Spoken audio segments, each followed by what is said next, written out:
இந்த வீடியோல வெஜினிஸ் மிஸ்னா என்ன சொல்ல போறேன்? வெஜினிஸ் மிஸ்னா அதேவா இது வந்து உமன்ஸ்க்கு மட்டும்தான் ஏற்படும். எதுன்னா எப்படின்னா இன்வான்ட்ரி மஸ்கிள்ஸ் வந்து வெஜினால வந்து கான்ட்ராக்ஷன் பண்ணிக்கும். டைட்டா புடிச்சுக்கும். அதனால என்ன பண்ணும்னா வெஜினால வந்து பெயின்ஸ் ஏற்படும். எப்பன்னா செக்ஸுவல் இன்டர்கோர்ஸ் பண்ணும்போது இல்லைன்னா டேம்பூன்ஸ்னா டேம்பூன்ஸ் யூஸ் பண்ணும்போது மெடிக்கல் எக்ஸாம்ஸ்க்கு பெல்விக் எக்ஸாம்ஸ்க்கு இந்த பிரெக்னன்சி எல்லாம் போவாங்கல்ல அப்போ வந்து வலிக்கும். ஓகேங்களா?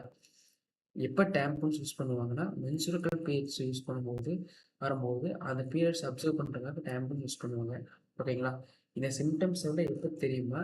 எப்போ செக்ஷுவல் இன்டர்கோர்ஸ் பண்ணும்போதோ இல்லை வந்து அந்த டேம்பூன்ஸ் பெல்விக் எக்ஸாம் பண்ணும்போது மட்டும்தான் நமக்கு வந்து சிம்டம்ஸ் தெரியும். அது வரைக்கும் தெரியாது. ஓகேங்களா?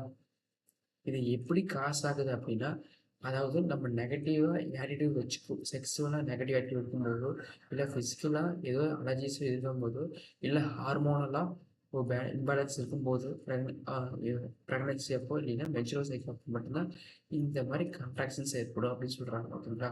இது ட்ரீட்மெண்ட் பார்த்தீங்கன்னா பெல்விக் ஃபார் லாக்ஸைஸு. ஓகேங்களா? நம்மளோட நெகட்டிவ் அப்போ காக்னிட்டிவ் பிஹேவியரல் தெரப்பின்றது. அதாவது நம்மளோட நெகட்டிவ் நெகட்டிவ் வந்து கண்டுபிடிச்சு அதற்கான ரெமிடிஸ் குடுக்குறது தான் வந்து பார்த்தீங்கன்னா, காக்னிட்டிவ் பிஹேவியரல் தெரப்பி. ஓகேங்களா?